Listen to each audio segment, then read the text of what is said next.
Being Italian, everything revolves around food. And it sounds crazy, but there's something really comforting in if we're gonna get together, we're gonna eat. I knew I loved cooking at a really young age. When I was little, I loved food.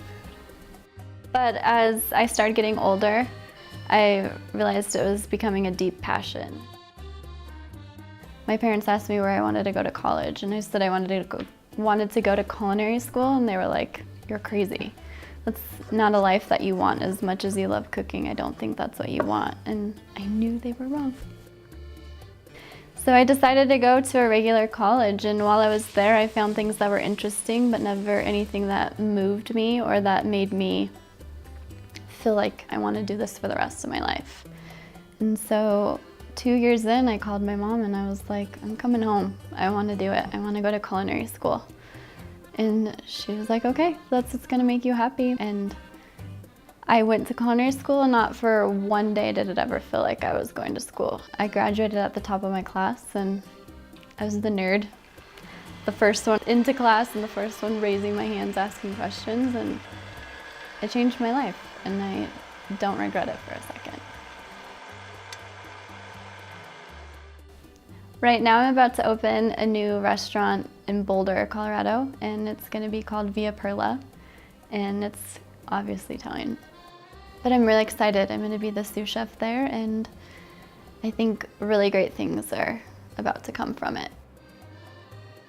One accomplishment that repeats itself over and over is the satisfaction of the end result, and it's not what's on the plate, even though you're like, wow, I created this, and this is a beautiful thing, but it's what you get back from it and people's reactions of, "That's the best thing I've ever had," or "That's the most delicious pasta I've ever eaten."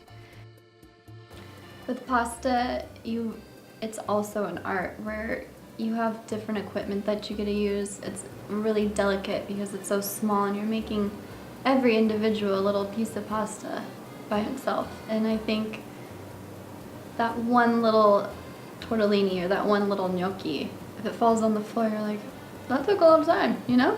And I just think that it's a slow process, and it's something I really appreciate, because in so many kitchens, everything is just go, go, go. But when I'm doing that, you're only focused on making the pasta, and you're in it, and you're touching it, and you're seeing it come alive. And it's really great, because then at the end, you have this beautiful dish, and it's just it can be so different, even from changing the sauce to changing the shape of the pasta and flavor profiles. How could you not love it? I think it really came from my grandmother. We used to do Sunday dinners at her house every weekend, and walking into her house and smelling the food and being able to see it, and that's what brought the family together. I think that's really where I started having this deep love for it. And I think that is what's most important, and that's kind of the end result of cooking, is bringing everyone together, and it's this love affair. And it just makes me happy.